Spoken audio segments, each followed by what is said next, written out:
Magandang gabi po. Pag-asa Weather Update. Alamin ang lagay ng panahon ngayong gabi ng Miyerkules, October 11, 2023 at sa mga susunod na araw. At latest update sa low pressure area na binabantayan sa loob ng Philippine Area of Responsibility.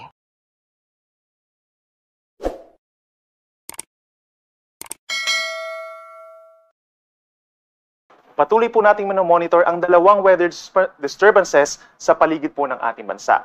Una na dyan ay ang low pressure area sa loob ng ating PAR at ito ay nasa layong 840 kilometers po silangan ng Visayas kaninang alas 3 ng hapon. At yung trough o yung outer portion nitong low pressure area ang siya nagpapaulan pa rin sa malaking bahagi po ng ating bansa.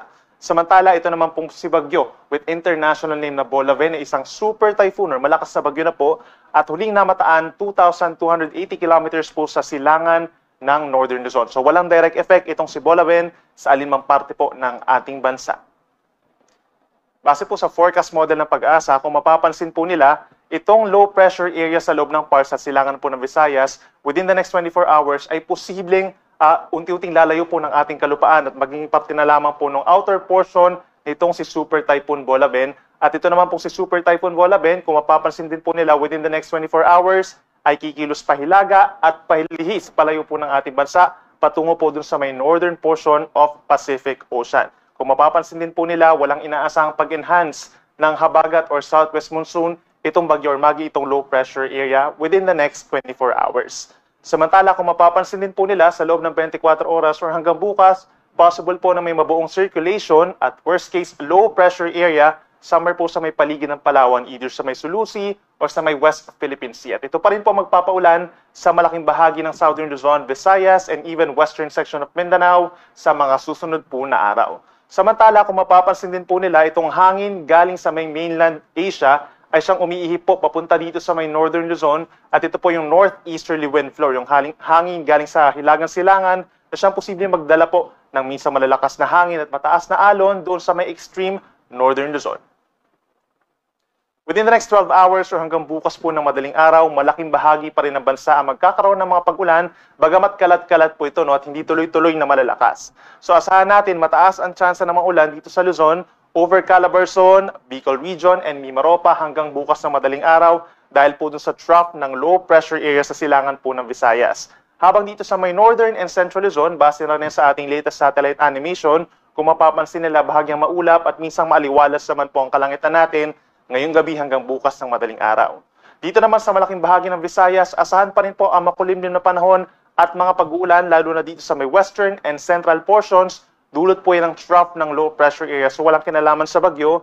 At dito naman sa may parting Samar provinces, bahagyang maulap hanggang maulap ngayong gabi. At possible din po yung mga pulo-pulo at malalakas na mga thunderstorms na 1 to 2 hours. Samantala sa Mindanao, pinaka-apektado ng mga pag-ulan dulot ng trough ng LPA ang Zamboanga Peninsula, Northern Mindanao, Caraga Region at silangang bahagi pa po ng Davao Region.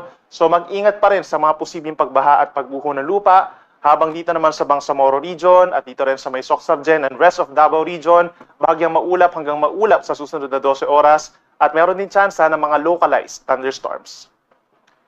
Bukas po, araw ng Thursday, October 12, asahan pa rin po ang malaking bahagi ng Southern Luzon, ang maulap na kalangitan na sasamahan ng kalat-kalat na ulan and thunderstorms due to the trough of LPA kung dito po sa may Bicol Region at possibly due to panibagong circulation po dito sa may parting Mimaropa at ilang pambahagi ng Calabarzon. So for Metro Manila, by tomorrow, possible din po ang makulimlim na panahon, but then hindi po ito magiging tuloy-tuloy na mga ulan, mga light to moderate rains, lalo na po sa dakong hapon hanggang sa gabi. Samantala sa may Northern and Central Luzon, by tomorrow, asahan pa rin po ang fair weather conditions sa maraming lugar, then bahagyang maulap hanggang maulap naman dito sa mga kalapit lugar po, dito sa may Bulacan, Pampanga, Bataan, and Aurora. Then asahan lamang po yung mga saglit na mga pag-ulan dulot ng localized thunderstorms. Sa hapon po yan hanggang sa gabi, lalo na sa may Cordillera Region and Ilocos Region. Sa ating mga kababayan po sa Visayas, by tomorrow, asahan pa rin na makulimlim na panahon dulot po ng trough ng low pressure area. So asahan yung mga kalat-kalat na ulan, light to moderate with at times heavy rains po yan. So mag-ingat sa mga posibleng pagbaha at pagbuho ng lupa. Habang dito naman sa Mindanao, by tomorrow, malaking bahagi ng Mindanao makakaranas ng pagbuti ng panahon. Generally, bahagyang maulap po magiging kalangitan natin, pero mataas muli ang tsansa ng mga localized thunderstorms dito sa may Zamboanga Peninsula, Northern Mindanao, Caraga Region, at dito rin po sa may Lanao del Sur and Maguindanao provinces. Habang sa may southern portions, sa may Davao Region, Soc-Sargen, ilang papahagi ng BARM, asahan po ang bahagyang maulap hanggang maulap na kalangitan, nasasamahan lamang ng maliit na tsansa ng mga pag-ulan. For the next 24 hours po, wala naman tayong inaasahang gale warning, subalit magiging maalon po dito sa may Northern Luzon dahil po dun sa umiiral na northeast wind flow, lalo na sa may Batanes and Babuyan Islands. So asahan po yung hanggang 3.4 meters or nasa isang palapag ng gusaling taas sa mga pag-alon po, no, delikado pa rin ito lalo na sa maliliit na sasakyang pandagat. Habang sa natitirang baybayin ng ating bansa, hanggang bukas po, asahan po natin yung misang maalon lamang na karagatan kapag meron tayong mga thunderstorms. At inuulit natin yung northeast wind flow sa mga susunod na araw pa po magtatagal. So magiging maalon pa rin po sa malaking bahagi ng Northern Luzon. And for the next 3 days, asahan pa rin ang maulang panahon in many areas of Mimaropa, Western Visayas, and western portion of Mindanao dahil dun sa posibleng pamumuo po ng low pressure area dito sa may parting Palawan na siyang unti-unting kikilos palayo ng ating kalupaan patungo po dito sa may bansang Vietnam. So asahan pa rin yung trough nitong LPA magpapaulan doon. Habang sa malaking bahagi naman po ng bansa, lalo na doon sa may eastern sections of Visayas, sa may Mindanao, ay bubuti naman ng panahon. So kung dito sa Metro Manila, asahan din natin ang bahagyang maulap hanggang maulap na kalangitan na sasamahan lamang ng mga pulu-pulo at saglit na pag-ulan sa hapon hanggang sa gabi. So ugaliin pa rin na magdala po ng payong. Sa Friday hanggang sa weekend, asahan pa rin sa Baguio ang generally maaraw na umaga at hindi kainitan na panahon.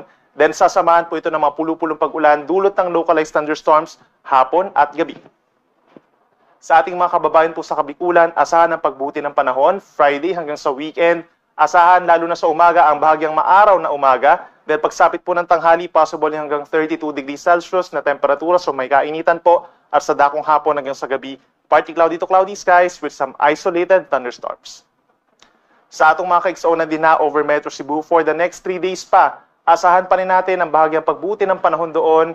Generally may init at malinsangan sa tanghali din sasamahan po ng mga pulu-pulong ulan sa hapon at gabi. At panghuli sa atong mga kaigsoon na din na over Metro Davao, asahan din po ang mainit na panahon in general hanggang sa katapusan ng weekend at aasahan din ang bahagyang maulap hanggang maulap na kalangitan na meron lamang saglit na pag-ulan.